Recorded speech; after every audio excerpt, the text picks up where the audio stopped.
Salam dalam kasih Kristus, saudara-saudara. Bagi yang kawan-kawan yang pernah sering mengikuti khotbah-khotbah saya atau paling tidak membaca tulisan-tulisan saya, tahu pasti bahwa ini hari Minggu. Biasanya kalau hari Minggu banyak pesan masuk atas nama beribadah ya, itu ya saya tidak begitu pas.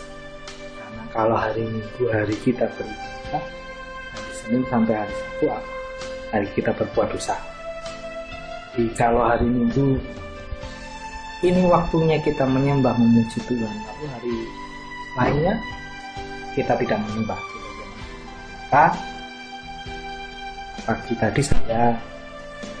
pagi ini saya berkhotbah tentang yang menyebutkan satu tema hari Minggu bukan hari ibadah. Ya, hari Minggu kita ada kebaktian di gereja. Tapi berapa lama sih? 1 jam, 2 jam, 3 jam. Lalu sisa hari kita dalam seminggu, apa yang kita kerjakan? Saya khusus berbicara kepada kita sebagai manusia sosial, manusia yang juga bekerja, untuk memahami bahwa ibadah kita menurut Alkitab itu bukan hanya dia. Jadi mengingatkan kita khususnya para pekerja, para hamba Tuhan ya mungkin sedikit berbeda, tetapi para pekerja yang bekerja di bidang sekuler itu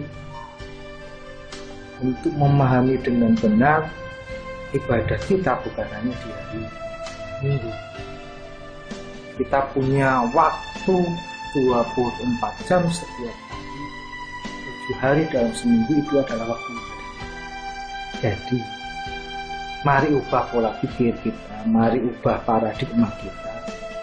Bukan hanya di hari Minggu kita beribadah, bukan hanya di hari Minggu kita menyembah, bukan hanya di hari Minggu kita. Saya pernah membuat tulisan yang judulnya kira-kira begini: pekerjaanmu sama dengan pelayananmu. Jadi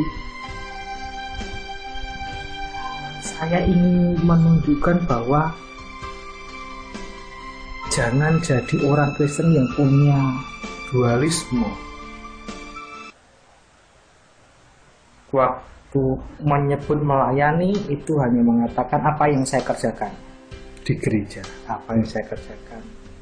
Melayani itu seperti apa yang saya kerjakan sekarang, apa yang tadi pagi ketika saya berkhotbah, atau ketika saya memimpin pujian penyembahan, atau ketika saya memberikan renungan, berkhotbah, atau memainkan musik pelayanan di gereja. Itu sementara hari-hari yang lain kita menyebutnya itu bukan pelayanan. Diperbaiki dulu paradigma kita bahwa waktu kita bekerja, waktu kita melakukan segala sesuatu itu sama dengan pelayanan kita. Jadi di Efesus pasal yang ke-6 mulai ayat yang ke-5, Paulus menasihatkan begini: hai hamba-hamba, taatilah Tuanmu yang di dunia dengan takut dan gentar, dan dengan tulus hati, sama seperti kamu taat kepada Kristus. Jangan hanya di hadapan mereka saja untuk menyenangkan hati orang, tetapi sebagai hamba-hamba Kristus yang dengan segenap hati melakukan kehendak Allah, dan yang dengan rela menjalankan pelayanannya seperti orang yang melayani Tuhan dan bukan manusia. Kamu tahu bahwa setiap orang, baik hamba maupun orang merdeka, kalau ia telah berbuat sesuatu yang baik, ia akan menerima balasannya dari Tuhan. Gini, jujur saja saya tidak menjadi tidak nyaman, menjadi tidak sejahtera waktu mendengar orang Kristen jadi pergunjingan ya, di kantor, di tempat pekerjaan, atau katakanlah pelayan-pelayan Tuhan yang aktif melayani, punya jabatan-jabatan itu, sementara mereka bekerja, mereka jadi apa bahasa? Kalau bahasa Jawanya dirasani begitu ya, karena tidak bekerja dengan sebagaimana seharusnya tanggung jawabnya, tidak bekerja sebaik mereka yang bukan orang Kristen.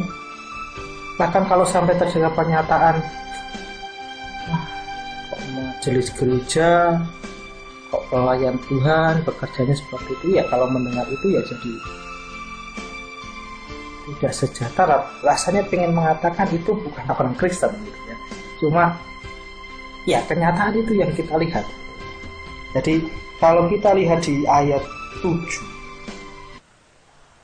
ada pernyataan seperti ini: dengan rela menjalankan pelayanannya seperti orang-orang yang melayani Tuhan dan bukan manusia. Artinya begini, ketika kita bekerja di hari Senin sampai Sabtu, atau mas mbak anak-anak saya yang masih sekolah, masih kuliah, ketika kita belajar, kita di sekolah atau di kampus, kita mengerjakannya untuk Tuhan, bukan untuk manusia. Jadi the message menyebutkan gini: and walk with a smile in your face, always keeping in mind that no matter who happens to be giving the orders, you are really serving God. Jadi kalau saya mau jemakannya gini: bekerjakanlah dengan senyuman, tanamkan di dalam hatimu bahwa siapapun bos kita, siapapun atasan kita, itu sesungguhnya kita sedang melayani bos B besar, Tuhan di atas segala Tuhan, bos di atas segala bos. Jadi ketika kita tidak mengikuti aturan, ketika kita tidak sedang atasan kita memerintahkan sesuatu, tolong diingat kita mengerjakannya untuk Tuhan. Jangan bosku seperti itu, atasanku seperti itu. Hati-hati. Paulus menasihatkan, Alkitab menasihatkan kita mesti bekerja dimanapun atau belajar dimanapun seperti kita mengerjakannya untuk Tuhan. Harus seperti itu ya. Jadi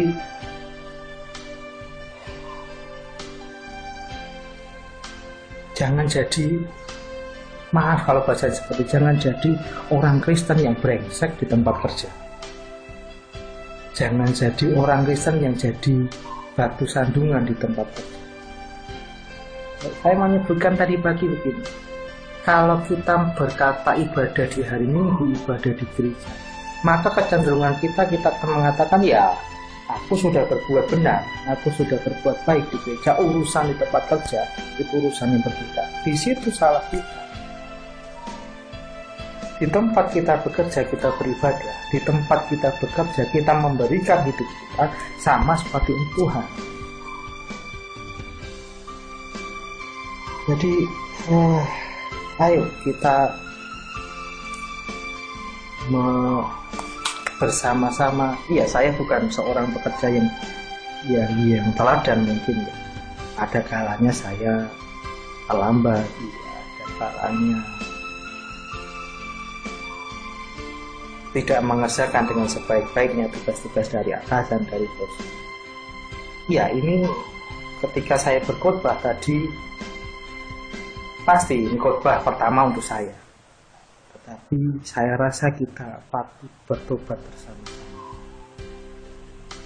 Kalau Tuhan menempatkan kita di satu posisi, satu tempat bekerja atau belajar, untuk anak-anak saya yang masih belajar,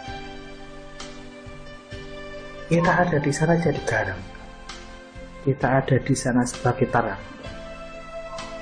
Kalau kemudian di sana kita jadi bahan pergunjing hanya karena kita tidak bertanggung jawab, kalau bahasa kita tidak beribadah di tempat kita bekerja. Cobalah cari ya, saya sudah pernah menulis tentang latreia kan, ibadah mempersembahkan tubuh yang benar itu seperti apa. Ayo kita berhenti jadi orang Kristen yang brengsek di tempat kita bekerja.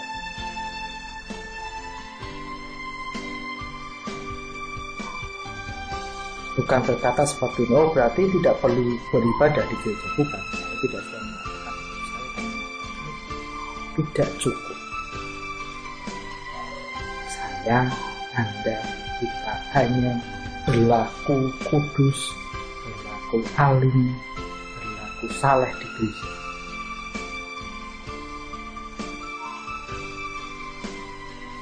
Kalau kita ditempatkan Tuhan di tempat kita bekerja sebagai tangan, ya ayo berperilaku sebagai tarang dan sebagai jalan.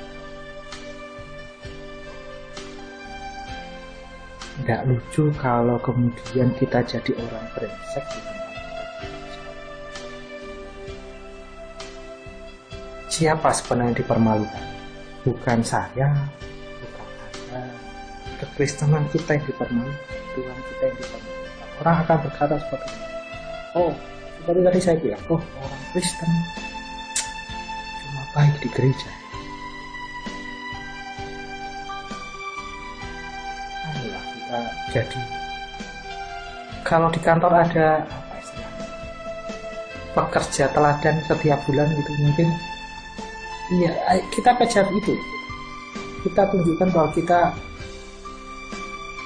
mengerjakan segala sesuatu seperti kita mengerjakan untuk Tuhan.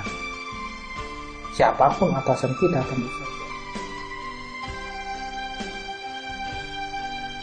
Kalau kita jadi pergunjingan, jadi bahan rasanan di tempat kita bekerja, itu kan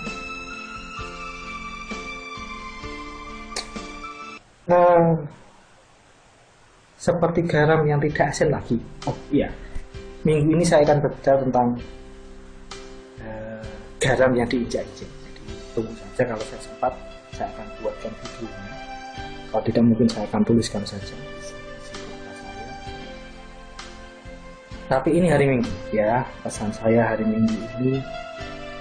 Besok mulai Senin, saya rasa kita semua bekerja di hari Senin ya. Bekerjalah seperti itu. Bekerjalah seperti kita beribadah. Bekerjalah untuk kita menyembah Tuhan. Bekerjalah untuk kita memuji Tuhan. Dengan bekerja, kita menjadi penyembah-penyembah